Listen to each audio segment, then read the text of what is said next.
حمزہ ناصر official Islamic channel کو like subscribe کریں۔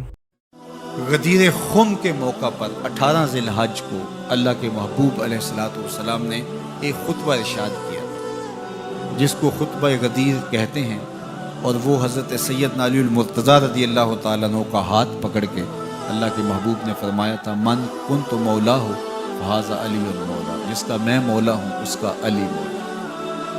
اور پھر آقا کریم مدینے کی جانب روانہ ہوئے تو اللہ کے محبوب علیہ السلام جو ہی مدینہ المنورہ کے قریب پہنچے اور دور سے مدینہ کے دیوار و در دکھائی دیے تو حضور نے اپنی اونٹنی کو ایڑ لگائی۔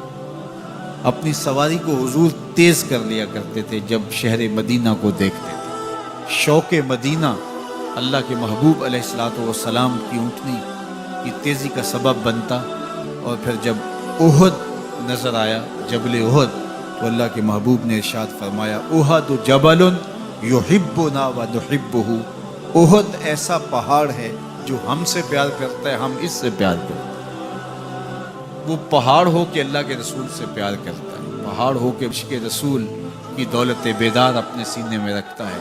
آپ جانتے ہیں یہی پہاڑ تھا جس کی چھاتی پہ حضور، حضرت ابو بکر صدیق، حضرت عمر، حضرت عثمان رضی اللہ تعالی عنہما نے قدم رکھے تو یہ خوشی سے جھوم اٹھا، تو اللہ کے محبوب نے اپنی ایڑی زور سے مارتے ہوئے پہاڑ کو مخاطبہ کرتے ہوئے فرمایا، پہاڑ ٹھہر جا، جانتا نہیں تیرے اوپر اللہ کا ایک نبی، ایک صدیق اور 2 شہید۔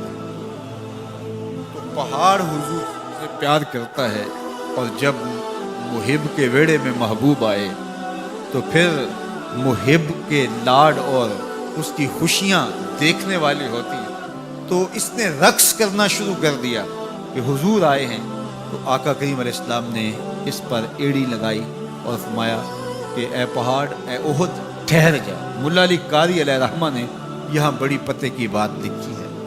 آپ فرماتے ہیں کہ وہ وجد میں آ گیا اور آقا کریم نے اس پر اپنی ایڑی مار کر کے اس کو سکون کی طرف بلایا، تو فرمایا ایک ہوتے ہیں اصحاب وجد اور ایک ہوتے ہیں اصحاب ضبط۔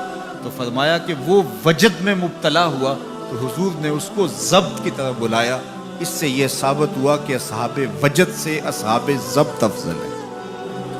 حضرت شیخ احمد مجدد الفسانی علیہ رحمہ، آپ پر جب بہت زیادہ کیفیت طاری ہوتی تو زیادہ سے زیادہ یہ ہوتا کہ آپ کے چہرے کا رنگ بدل جاتا اور چند آنسو آپ کی آنکھوں سے ٹپک جاتے۔ تو یہ کیفیت اہل ضبط کی ہے۔ شراب عشق پی کر جو نہ بہکے ظرف اس کا ہے، ایک ایک بوند اس کی رکھتی ہے تاثیر میں۔ حمزہ ناصر آفیشل اسلامک چینل کو لائک سبسکرائب کریں۔